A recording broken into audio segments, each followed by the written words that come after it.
Same, man. For all the people that came back to the channel, I appreciate you, man.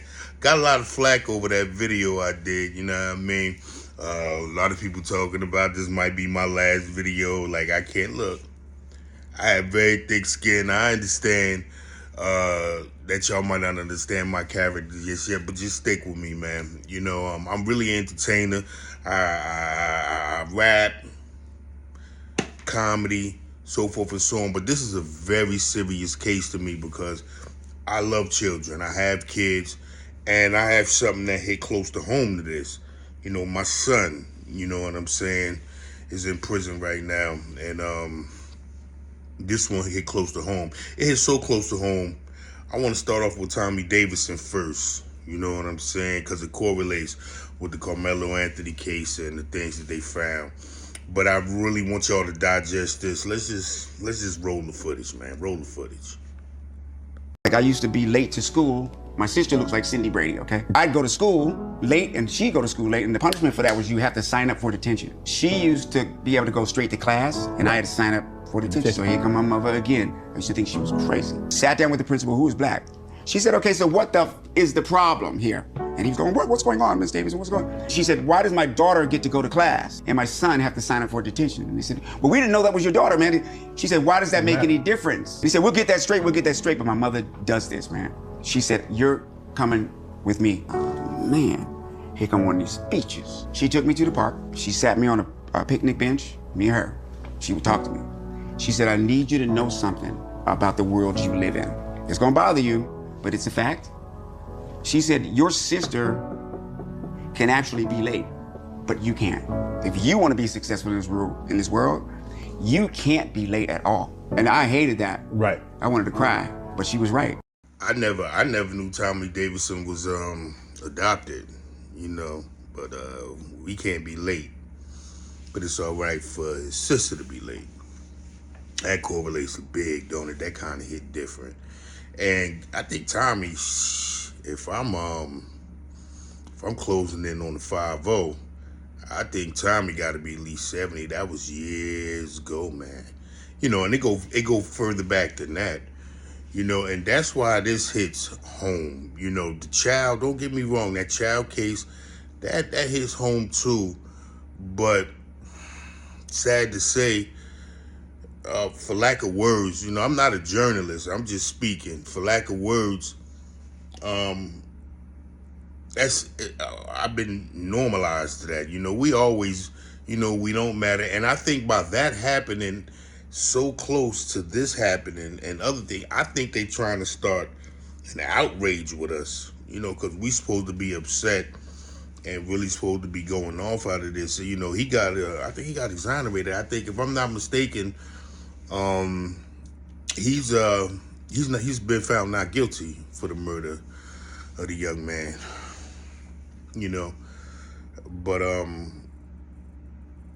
you know, Carmelo got, you know, 35 years. I think he's gonna get an appeal. They're gonna have to treat this a lot better than what is already become, because he was done wrong. The system, he just was done wrong. You know, but what I'm glad he didn't get on that stand, because if he do have to do like 7, or if at least he didn't get up there and say something that he would have to retract. He's so young, he wouldn't know what to say. He wouldn't know how to come out of that type of situation or know what to say of why he did it. And to be honest, it wasn't fear. I don't think it was fear. You understand what I'm saying? Because if it was strictly done out of fear, I don't think that he would have said something like, okay, well, touch me again and see what happened. That don't sound like fear to me. Sound more like a threat. Like, I know exactly what I'm gonna do to you. So I'm kind of glad he didn't get on that stand and break that down. And at the time, you know, he told the police he touched me. I told him, don't touch me, you know, not to put his hands on me. You know, I'm so glad that didn't almost fall into premeditated. You know, they really, they kind of blessed him, because he was supposed to get hung high for that pause.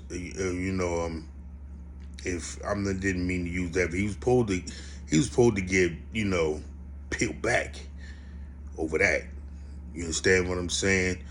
And the reason that they gave that boy 35 is because he took it to trial, and I don't know who told him to take it to trial. I don't know why they told him to take it to trial, because he probably could, if they gave him 35, he would have got at least 15, maybe 20. He probably had did 10, 7. You know what I mean? Taking that to trial was the worst thing he could do, because like Willie was talking to that lawyer. He was like, we got a body on our hands, and you admitted it. You admitted, murder, and let's take a look at that and come back to this. You know what I mean? Roll the tape. Roll the tape. We look at the video. Consider the 20 people who testified for the prosecutor, the 4 people who testified for the defense, all the other physical evidence, the expert witnesses, and the jury saw all this and came to the conclusion that the young man, Carmelo Anthony, was guilty of murder. That hadn't changed because the jury's verdict. My opinion hadn't changed because the jury's opinion hadn't changed. They saw all this evidence, and then they came to that conclusion. We went over the statute in detail. Now, we can piece this out and kind of figure out, well, what was the jury seeing? What did they see? What did they think? But we still we didn't have the benefit of sitting in the audience, sitting in the jury pool and listening to all the evidence that was included. And that's the only thing that matters. So, no, my opinion hadn't changed as to why the jury, no, I don't think this is an invalid finding by the jury. So it hadn't changed in that regard. So you see the video, you're watching the video right now, and you see what's going on. You see people under that tent. You can tell there's a lot of people under the tent because the area under the tent is dark, and you can barely see any bleachers toward the top. But now you see to the right, that's Austin and his brother and their goons charging. Look like they're charging towards the tent, like they're being really intentional, charging toward the tent. That don't say anything. Willie, I don't see anybody charging towards the tent. Now you can say they're charging. I see some children, some young high school kids walking in the direction of that memorial tent, which is in black and gold. I don't see anybody charging, Willie D. I'm just saying I see everybody walking about the same pace. I'm just saying, Willie D. If they actually hold on, Willie. This is why people don't like me now, Willie. Willie, I've been catching all kind of hell. Look, on the show, right? And I'm like, yeah, no problem. Well, and now all these people are angry with me for telling the truth. It's the truth. I mean, but here's the thing, though. Like, you're speaking from a legal standpoint, and that's why I brought you on, because I respect you speaking from the legal standpoint. I'm speaking from a layman's standpoint. I'm not the person going out here doing any extensive research, and I'm not a lawyer. You know what I'm saying? I'm a layman, I'm a human being. I'm a person. I'm a citizen of this country, and I'm a resident of Texas. And what I see is some bullies who accosted this boy who was minding his own business, and one of them ended up dead because he put his hands on him. Like, we love to talk about how people need to keep their hands to themselves, and we're all for anti-bullying until the narrative don't fit like we want it to. Well, even if somebody's bullying you, if they're not bullying you and your life is not threatened, you don't have a right to use lethal force against them. If someone hits you, you have a right to use proportional force in defense. Willie, I mean, look, man, you and I both know that we have a lot of young men out there who, when they get afraid or they get angry, they overdo it. And that's the situation we're dealing with. It just so happened that the defendant in this case is black and the victim is white.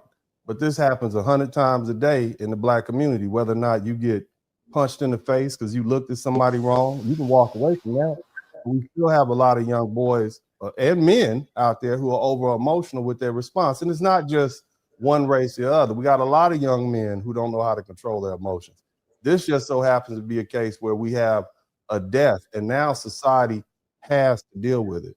But if you want to put that video back up, let's go ahead and break that down, and we could try to put ourselves in the place of the jury and see what the jury saw. I'll give you my legal take. If you want to run it all the way back to the beginning, I'll tell you what I see. Now, again, let's see, before we go back into this video, you gotta love Willie D. I love Willie D for what he do. It's called role playing, yo. Y'all get too emotionally good. Him and the lawyer is having a back and forth. So Willie D is standing strong for our people, as Willie D do. The lawyer is talking from a wider span. He's talking like for everybody. He can't be agreeing with Willie, or it wouldn't be no it wouldn't be a back and forth. It would, you know what I'm saying? It wouldn't be a conversation. So he's playing his role, and Willie D's playing his role. You know what I'm saying? For lack of words right now. It's so funny.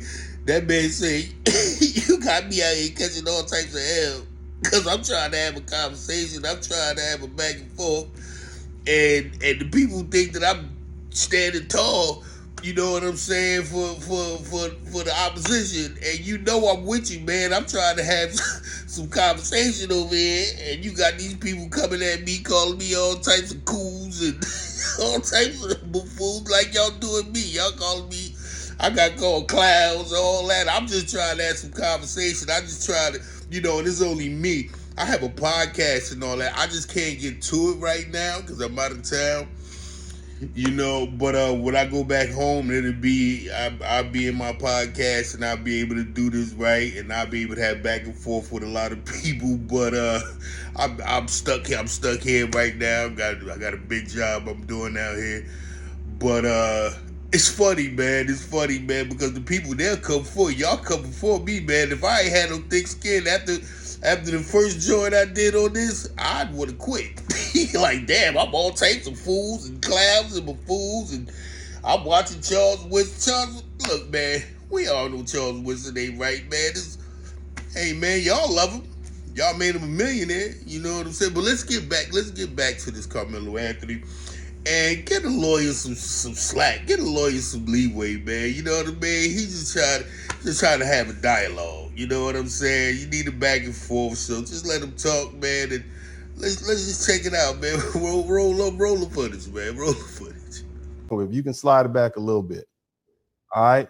Now I want you to stop it right about, keep going. Stop it right about there. Okay. So those two gentlemen are not Austin Metcalf's brother. Austin Metcalf walked in. That's him with the shorts on, with the black, appears to be a sweater and some shorts. Those other two gentlemen, apparently his friends or schoolmates. You know, this was supposed to be, the way people have it pictured is that these are a bunch of white boys picking on a black boy. But when I look at this young black man in the blue hoodie, he's clearly not white. So this was a mixed group of friends. This wasn't this is not 1955 when you have a young black teenager surrounded by a bunch of white boys who are bullying them. This is a mixed school district. These boys play football together. On what Texas football team do they don't have a bunch of brothers on a young black man on the team? So this is not just a bunch of white. Now I'm just looking at what the jury look. I don't know what the jury contemplated, because when those people go behind those closed doors, this is what they contemplate. But if we're gonna make this out to be racial, this is hard for it to be racial if you're in a mixed group of friends. And mind you, these are the same group of quote unquote, you said they were rushing over. They don't look like they rushing to meet, but that's okay. Okay. But this is a mixed group of young men. Yes, Austin is white, but those two gentlemen, we don't know what color the young man with the black hoodie on and the pants are, but we know that other young man is not even white. So how can it just? But we also know just because they're not white don't mean that they're not some flunkies. You know what I'm saying? He always got a flunky or two hanging around white folks. So that don't mean nothing just because he's black. Okay, What I understand, it was a black guy who called him over. The guy named Eddie was black. Yeah. That's the guy who called him over and said, "Hey man, come sit with me." You know, he's the one. Like it sounded like to me, Eddie set Carmelo up. Well, I don't want to go that far. I don't know Eddie, but I do know that there was a young man named Eddie who testified on the stand, I believe, and said that he basically denounced even knowing Carmelo Anthony, saying I didn't know him. And then the defense attorney showed some photographs of them hanging out at least 2 or 3 times in the past. I think they hung out at least 3 times a week. So obviously they were familiar with each other. Why the young man would deny knowing him, I can imagine, because Carmelo's hot. Okay, but if we go back to this incident, if we go back to this right here, I see 3 young men. One of them is Austin Metcalf, and another one is this young man in the blue, clearly is not white. So we can't just say it's a bunch of white boys picking on Carmelo Anthony. What I said was Austin was walking with some other young men, apparently on his football team or from the school. So, you know, race always plays a part. But this begins to eliminate the idea that it was all racial. Maybe it was just kids bullying kids. Maybe we as the adults are throwing more into it. You know, this is because this is the game, and I've said this before. We love the race game here in America. We talk about it, baseball as a national pastime. The truth is, racism is our national pastime. It's intrinsic. It's part of the ethos of this country. It's founded in the Constitution. And we're not going to be able to get around it. But just like bad weather, we're going to have to learn to live with each other in a civilized society. Okay, whether we like each other or don't like each other, we still have to live in this country. We have to use the highways, we have to use the public facilities, and we have to come to some consensus on what direction we're going to go in this country. So, but that's my first take from this. If you want to fast forward to the next scene, you can see these young men walking. His brother's about to come through now. Yeah, his brother is dressed identical to him. Hunter, this is the one who, from what I understand, instigated everything. Okay. So that's Hunter. They're twins, they're dressed alike. That's another friend. I'm assuming they're walking together. I don't even know if they know each other. So now, if we look here, well, I don't see the actual tent, but we can see Carmelo Anthony. They have him highlighted. He's gonna walk. It looks like he looks right and then looks left. That's him walking with his backpack. He has a gray looking hoodie on, and he's walking from the left part of the screen to the right. He's not rushing. There's a bunch of all of them seem to be walking at the same speed. He's now leaving the image, and this is and now if you look carefully, that's the Memorial High School tent. Okay, now it's hard to see, but if you zoom in really close, right there under the right M leg is where they're sitting. Now, I can't, if you can blow it up a little bit, that'd be better. If not, we'll kind of, people can see. I don't know. But there's going to be a push from left to right. And then there's going to be a response, and then you're going to see Carmelo Anthony sprint up the back of the tent and then run from the left to the right and break off up past the 40, 30, 20, and all the way up to the what it seems to be the parking lot. But you're going to see a little action. And this gentleman, if you look at the guy down in the front, see the one with the white, he's kind of bent over. When he leaves, that's when the action starts. When he leaves, when he picks his bag up, look up to the right about 1 o'clock, and you're going to see the pushing start. Now, again, this is what the jury saw, along with the evidence. They looked at this and they determined that reasonable, the amount of force used didn't give rise to a self-defense argument. And how so this is if they can't see no more better than what we can see, how the hell they know how much force was used? Well, again, this is just one piece of evidence. And again, Willie, I'm just explaining to the people what they heard. They got the police report. They have the police officer's video footage from his vest. They have the 20 witnesses. They have the 4 witnesses from the defendant. And so this is how they're able to put together what happened. What I don't see on this video, Willie, is I don't see a big ruckus going on under that tent and 4 or 5 people standing on top of Carmelo Anthony, punching him in the face, stepping on him, stomping him out. I don't see that. I see force going this way and then force going that way. The force going this way was the push. The force going that way was the knife being put or being plunged into Austin Metcalf's chest. This is what the jury saw. And so the question is, did the jury have evidence to convict Carmelo Anthony of murder? And when we look at the evidence, first of all, we have to start off the fact with there was a knife. There's a young man who's dead. And in the great state of Texas, if you kill and a confession. So if you kill somebody in the great state of Texas, more likely than not, you're going to go to prison. Let's just start with that. If you kill somebody, if you kill more than one person, you're going to get the capital murder and you're going to get the death penalty more likely than not. You'd be lucky to get life.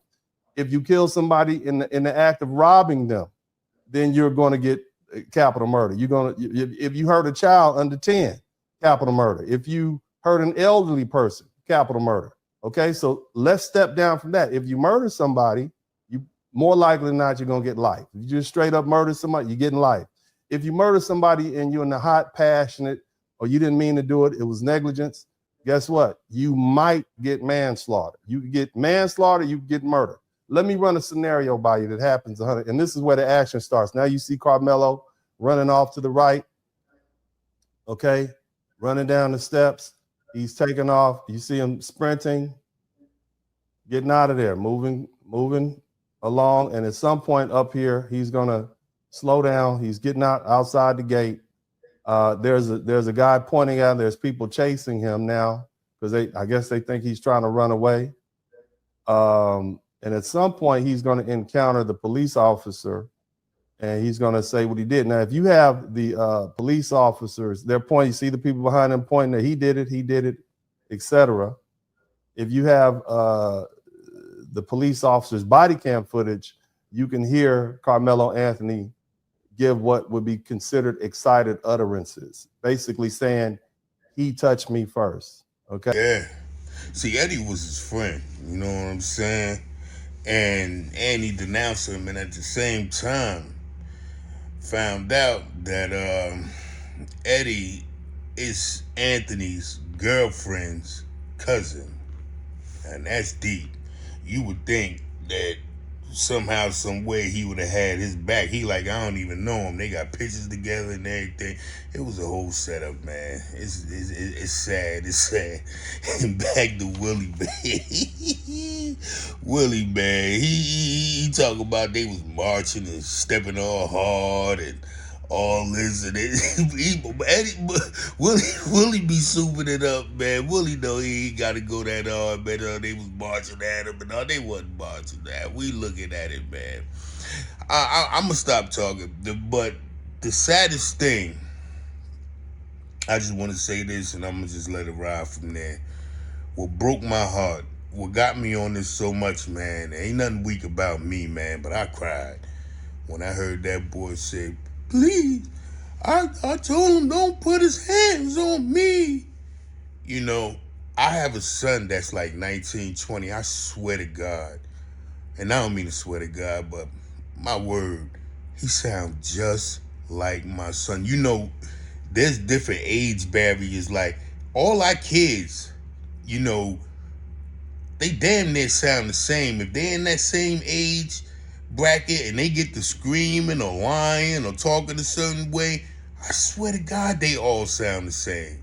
Please, no, and I ain't doing it. And they all give the same emotions and the same things. I be like, yo, calm down, man. Why you so, you know, I'm talking about my son, like, why you, and when I heard that voice, man, it sounded exactly like my son. And I know some of y'all out there know what I'm talking about. When we be hearing these kids talk, we know a kid's age by the way they talk, they speech, they tone, and all that. We can have our eyes closed and be like, oh man, he about 19, he about 20. Sound like a 25-year-old. We even know if they 30, it'd be half and half, you know, and that broke my heart to hear that kid say, matter of fact, let's listen to it, and then let's listen to the rest.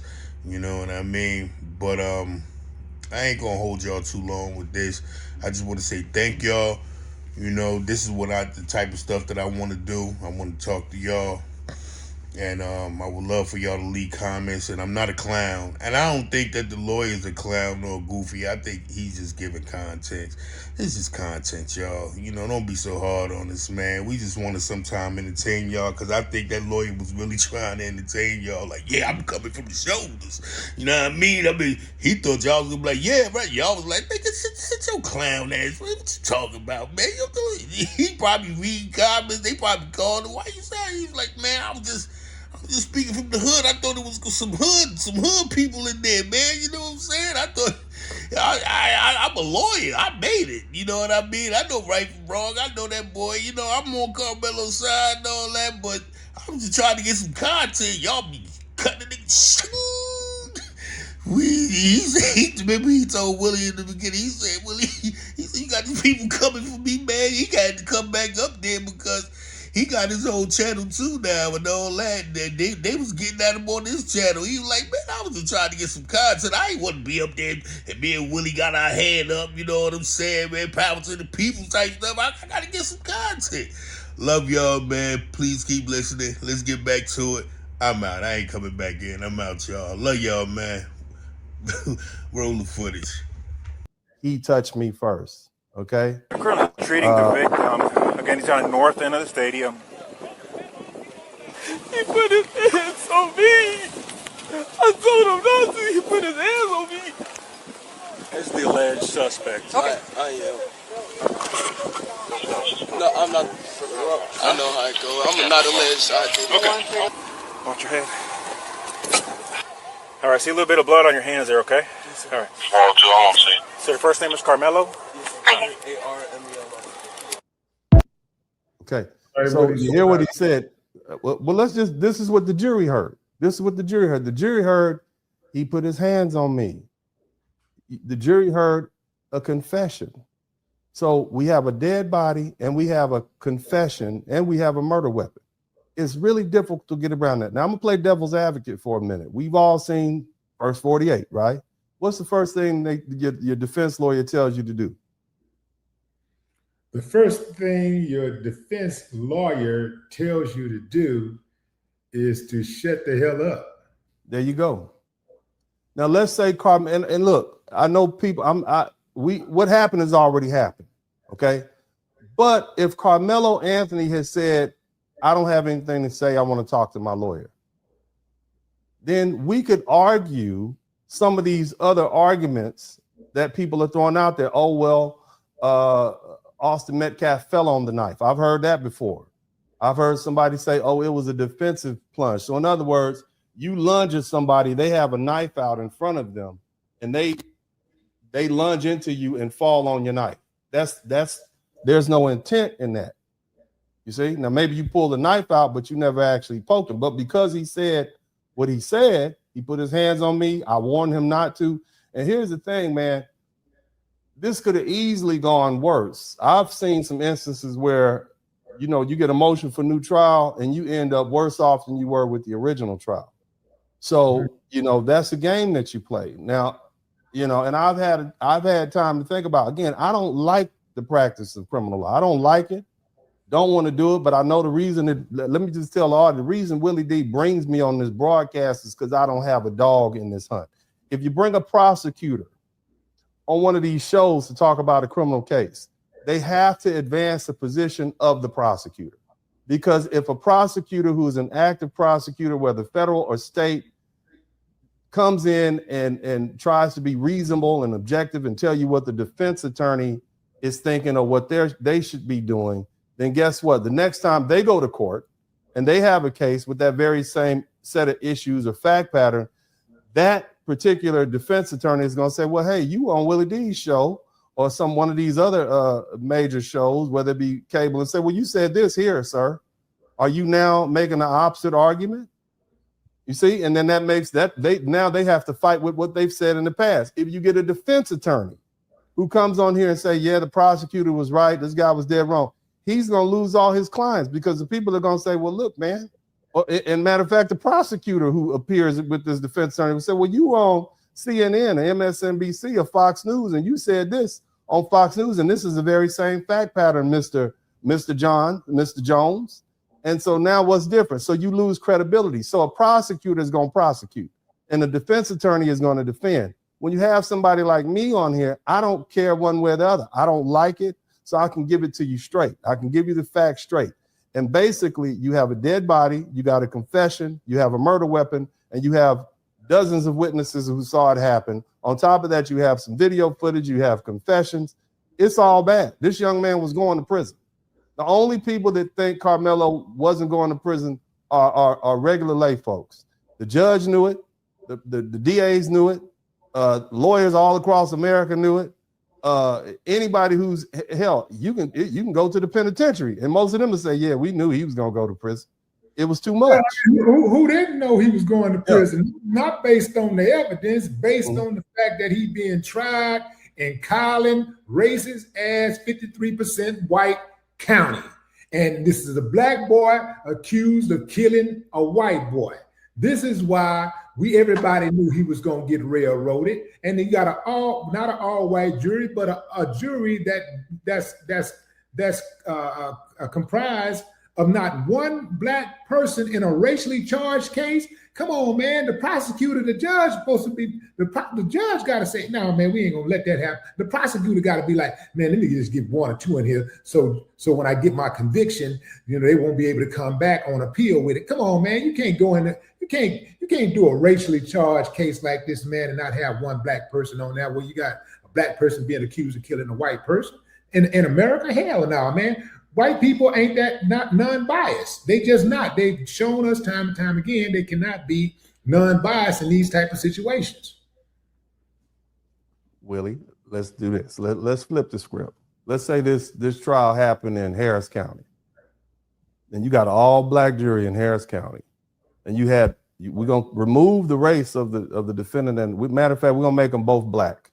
Do you think an all-black jury would have convicted a black defendant who killed another black boy because he pushed him, stabbed him in the chest? No. Here in Texas. First of all, you okay? Say it again. You said an all-black. If we got a black judge, this is a hypothetical because the internet they want hype. What if this? What if? Okay, fine. Yeah.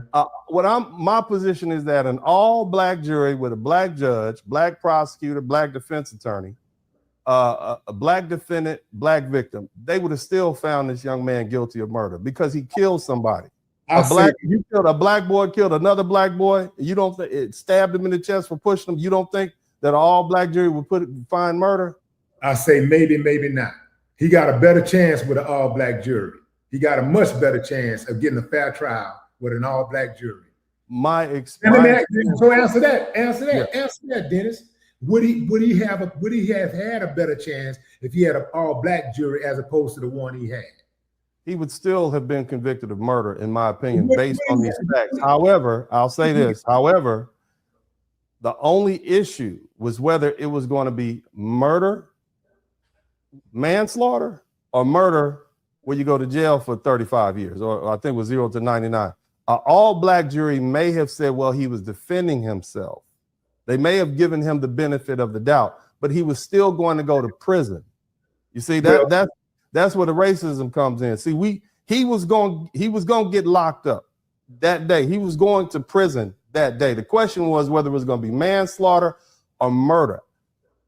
And you and I had this conversation. I said, I'd be surprised if he got anything less than murder. Now, again, it could have been manslaughter, but this particular jury found a way. They found a path, and it's a legitimate path to determine murder. They did not believe that this young man, the amount of force that he used in response to that attack was reasonable to justify murder. It didn't rise to the level of deadly force. Now, again, let's go back to this. We got to talk about these internet. They say he was jumped. I didn't see that on the video. I didn't see him getting packed out on the video. The jury didn't see it. And so that's why they didn't. Very difficult to see anything on that video. I heard that there's a clear video out there. But they also didn't hear it. So I heard that too, but where is it? I heard that too. We didn't. It wasn't. And this is why I say he was railroaded. Answer this question for me, Dennis. Yes, sir. As someone who have practiced criminal law, as someone who knows the law, just as a reasonable person, yeah. How plausible do you believe it is that you had all those kids out there and not one recorded it, when you know kids love recording drama? The moment they think something might happen, they start recording. They said that Carmelo was sitting under that tent for about 3 minutes before the altercation occurred. That means youngsters got plenty of time to pull those phones out and start recording. And we ain't got one recording? Come on, man. That's why we knew he was going to get railroaded. We ain't got one recording, bro. Not one. Ain't nobody answering that question. Nobody wants to know why. Where are those damn videos? I submit to you that somebody got paid off and intimidated. Well, what would the video recording of the killing change? The video recording would show exactly what happened. Because right now we're leaning on the understanding or the testimony of Austin Metcalf's tribe, his friends, his schoolmates. We're leaning on and the testimony of people who was intimidated by the prosecution and investigators. Yeah, you think it ain't? You think that's not going on in Collin County, where people are being intimidated and threatened to not give full testimony? Well, here's the thing, Willie D. There were other people who weren't even from Collin County out there. It was a track meet. You had grown-ups. You think these people are gonna lie and put their life? I mean, you can't. Yes. If you lie on the there's a million precedents for it. Yes, they will lie. Okay. They will lie and put their reputation on the line. Yes. Okay. We've seen it happen many times. There were 20 prosecution witnesses. There were 4 defense witnesses. And let's talk about something else. Let's talk about Carmelo Anthony. Number one, he didn't take the stand. So the only thing we have to go on is the body cam footage and what was recorded in the police report from the body cam footage. He said he touched me first. He never said they jumped me. They touched me first. So out of Carmelo Anthony's own mouth, he never said he was jumped. The only people to start saying he was jumped was the internet. Carmelo Anthony never said that.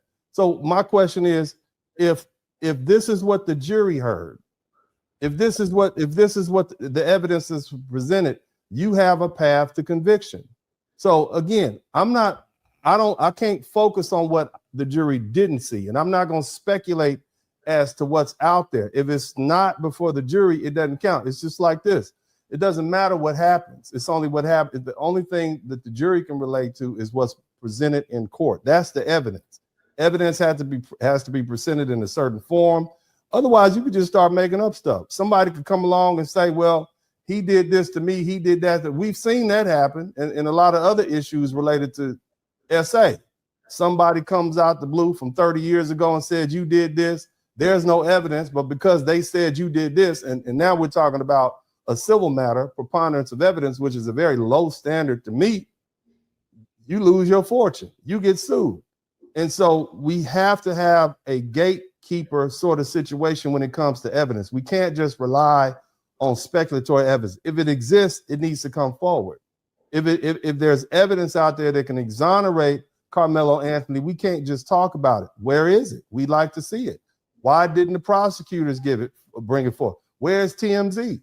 Right? We have all these people. Now we can talk about what kid could have, should have done, why they didn't whip their video out. I don't know. That's not before the jury. The only thing I want to focus on is what was brought before the jury. And if we stay focused on what the jury had, we can come to the conclusion they had enough evidence to find this young man guilty of murder beyond a reasonable doubt. That's where we are. Okay, now I will agree to you if we stay focused on what the jury was presented. But Dennis, you acting like these people don't suppress evidence and that you acting like they don't omit evidence, like everything that we saw and everything we heard was the only truth that was out there. Like these people time and time again have lied, suppressed evidence, intimidated witnesses. How much prosecutorial misconduct is out there on a daily basis where these people act like they have complete autonomy over the legal system? They just do whatever the hell they want to do. Let's go back to what you said moments ago when you talked about Carmelo Anthony confessing that he put his hands on me. That could be a fraud. That could be a fraudulent slip. You know what I'm saying? Yeah. I mean, we think about it. He's under a lot of pressure. He's under intense pressure right now. He's experiencing anxiety. He just stabbed somebody. You know what I'm saying? Like, how many times have you misspoken? You know, in the heat of the moment, in that exact moment. How many times have you misspoken? So that don't mean that just he. I mean, two things can be true. He could have put his hands on him, but other people may have put their hands on him too. But he mentioned him because he stabbed him, not them. All right, Willie. You. I hear you, Willie. Man, look, I'm just, my thing is this, Dennis. Look, Dennis. I'm just saying, man. I just know how these people are, man. I know these people play dirty. And when we speak like we talking about the rules, like the rules don't get broken, like they don't move the goalposts, like they don't suppress evidence, like they don't lie, like they don't intimidate witnesses. You act like that stuff is off the table. It's not. Especially I'm not. Times. I'm not, Willie. I'm not. And they have something called a Brady disclosure where the prosecutors are obligated to give exonerating evidence that would exonerate a defendant. They're obligated to do it. If they don't do it, it's grounds for a new trial. Okay, and but do they overlook that and they never get punished? And people never get. They do get punished, Willie. They get punished. But what I'm saying is, man, they have an obligation to do that. But in this particular situation, you're telling me that Carmelo Anthony's statement that he put his hands on me, we shouldn't believe it.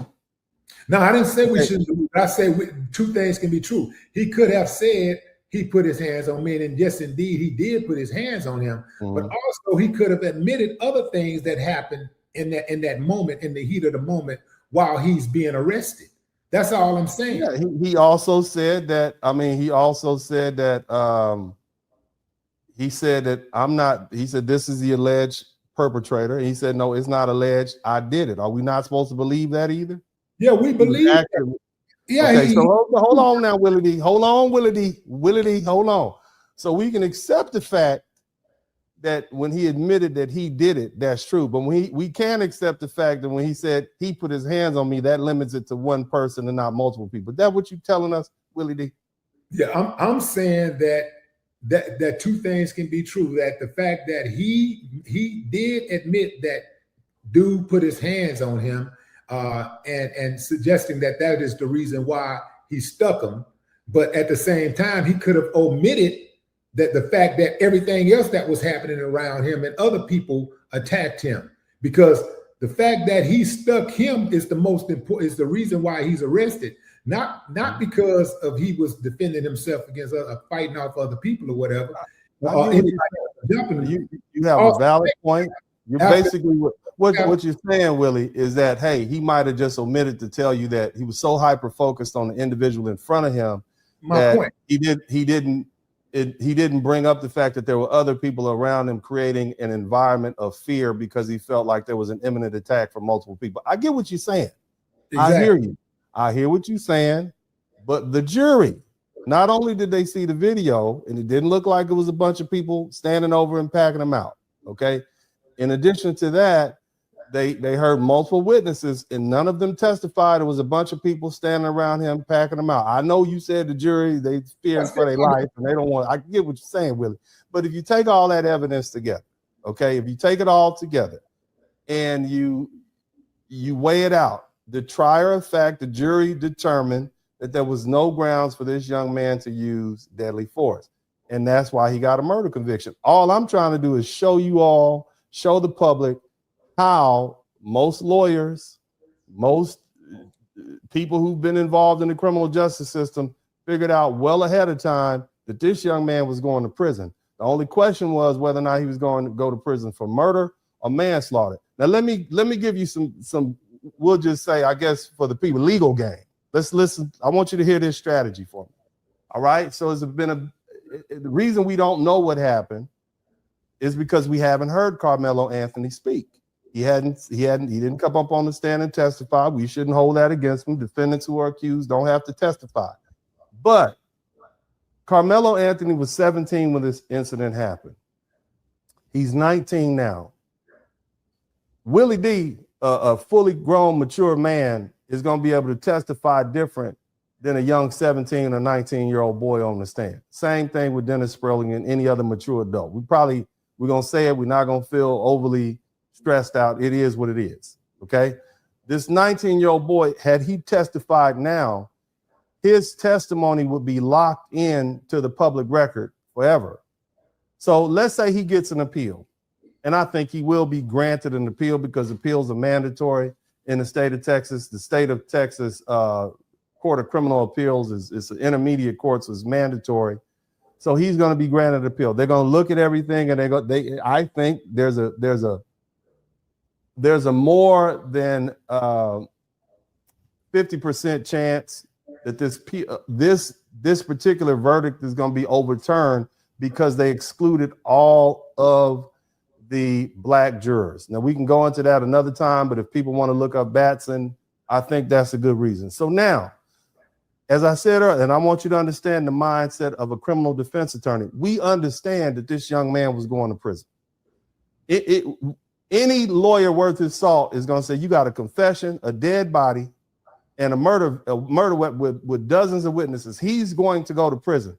The question, if he had been able to go to prison with manslaughter, that would have been a win. And I know that's hard for the public to understand. People think this is going to be a Perry Mason moment. Defendant, you're free to go. That was not going to happen in this case. I don't think it would have happened in this case if it was an all-black jury, a black judge, black prosecutor, black victim, and a black defendant. You're going to go to prison. The question is, are you going to go to prison for 7 years, 7 to 10 years, or are you going to go to prison from 5 to 99 years? He got the 5 to 99 years, of which they gave him 35 years. So now let's look at the strategy here. If we know he's going to go to prison, if we know there's more likely than not he's going to get a retrial, then why not preserve the idea of have him testifying until he gets a little bit older, till he can sit in that cage? And I know it's bad. It's going to be bad. It's not going to be all good, but it's not going to be all bad. He's going to mature. He's going to grow. Hopefully he programs correctly. His mind will mature. 7 years from now, when it's time for a new trial, okay, he doesn't have that 19-year-old testimony saying, well, you said this then, you said this then. What's changed? You've had a chance to sit in that penitentiary with them hardened criminals and work out your life. That's what the prosecutor's going to say. We knew he was going to do at least 7 to 10 years. We knew that. Anybody in the criminal justice system knew, based on the evidence, not even having anything to do with the case, knew he was going to prison. But now, because he didn't testify, he preserved that testimony. Now you can say, well, if we go ahead and go forth with this again, maybe now I'll testify and explain why this was self-defense and not murder, why I was afraid for my life, why I felt the need. There was other people all around. Maybe then it'll be better. That's the best shot he had. We knew he was going to prison. And I think that's very difficult for the public to understand. That's the strategy I think they're going to use, man. And that's a win. The goal was to get him manslaughter. If he and the reason that's the goal, because that's only 7 years. You got a young man dead, and you only go, you can get out and still live your life. You'll still be in his 20s. Bro, people go to prison forever for that. If they can get manslaughter for this, that's a win. But sometimes you got to go a roundabout way to get it. He does 7 years, time served, manslaughter, he can get out, or probation, or whatever they come up with. And that's the best case scenario. But the defense attorney already knew what was going to happen. I'm sure of course he knew what it was going. Of course he knew it was going to happen. He did a wink, wink, shake, shake. Man, I got you, baby. We're going to make this happen. They did one of them. It was one of them. Like, what's that little sign that they do? Yeah, man. Look here. So let me ask you this. Yeah. What do you think the strongest part of the prosecution's case was, and what was the most vulnerable part? They got a dead body, Willie D. They got a dead body, a confession, and a murder weapon, and dozens of witnesses. That's the strongest case. This is not a case built on circumstantial evidence where we can't find the body. We don't know. We don't have a confession from the defendant. He lawyered up before we even put him in handcuffs. He was talking about, I want to talk to my lawyer. There's no witnesses. There's no body. There's no physical evidence. This is not that case.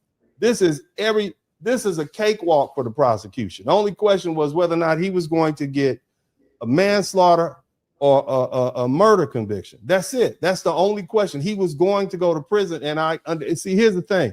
When I hear that little boy crying, he touched me for, I hear a baby. I'm compassionate to Carmelo Anthony. I have sons that age, man. He's a child. But see, on the flip side, Austin Metcalf is a child.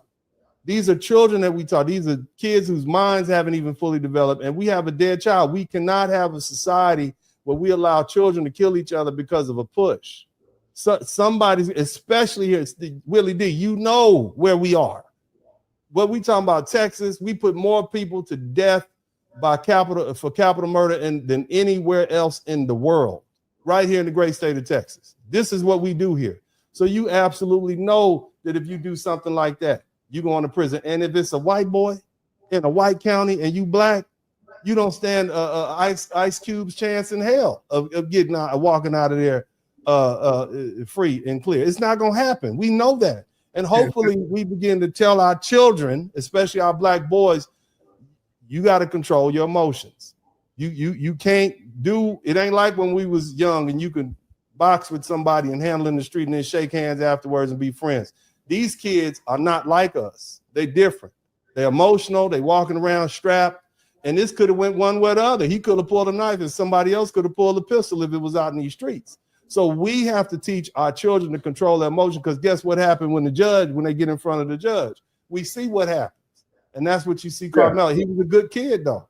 And I feel sorry for him. Now, Dennis, you're absolutely right. We do need to control our emotions, but that goes both ways. And I don't want that to fall deaf on the ears of those people who are out there supporting in support of Austin, because they believe that Austin didn't do anything wrong. There's people out there that all they talk about is Carmelo, but they ain't got no heat at all for what Austin did, putting himself in that position. You know, so it goes both ways, being in control of your emotions. Like absolutely. If Austin had controlled his emotions, we wouldn't be here. If and he's starting it, we wouldn't, for starters, we wouldn't have been here. But if Carmelo would have been able to control his emotions, we wouldn't be in this situation. And let's back it up a little bit. I got one for you. I got a better one for you. Had Austin Metcalf pushed Carmelo Anthony, and then he said okay and reported him to the police, Carmelo Anthony would Austin Metcalf would be in handcuffs, because that's assault. Hell, not assault. It's bad. No, sir. No. He put hand if Austin Metcalf pushed Carmelo Anthony and Carmelo Anthony didn't respond, that's battery. You go into prison. That's how you get rid of that problem. That teaches a bully. That way you don't have to get your hands dirty. You don't have to respond, and he goes to prison. See, that's what. Look, man. Not in Collin County. He wouldn't have went to prison. That's when your politicians come into play. That's when your legislators. That's when you push the issue. He pushed me. I want him to go to prison. You got to go full Karen on these people. Use that system against them. That way you don't have to get your hands dirty. All he had to do was call the cops on him, and should have been a resource. 20 of them same people that testified against Carmelo Anthony. You would have forced them to testify against Austin Metcalf. And it's my understanding, I don't want to speak disparagingly of the dead, okay, but the young man, apparently I don't want to speak poorly of people, but it's my understanding that the young man had some incidents in school before. I'm talking about the Austin Metcalf, the brothers. Apparently they were known on the campus for bullies. Bully, go on, say it, man. They was bullies. They were bullies. And look, I have no way of verifying that, but that's my understanding. But all that would have come out, okay. But bottom line is, nobody He's not the police. You got a child acting as an enforcer, putting people out the tent. That should have never happened. And the truth is, none of this would have happened had Austin Metcalf not initiated the conflict. We can all agree on that. Whether you like Austin Metcalf and all the white people and all the black people, I know you all want to make this a racial issue. I get that. But these are two children, okay? One of them had a battery in his back, thinking it was his job to play security, and another one over-responded and killed him. And now he's dead, and the other young man is dead. He's going to jail for 35 years. So it's a lot of emotions involved. It's a lot of young men who didn't have emotional control and who overstepped their bounds, and other young men who responded disproportionately. We can get that. So what do we do from here? You see what I mean? Where we go from here?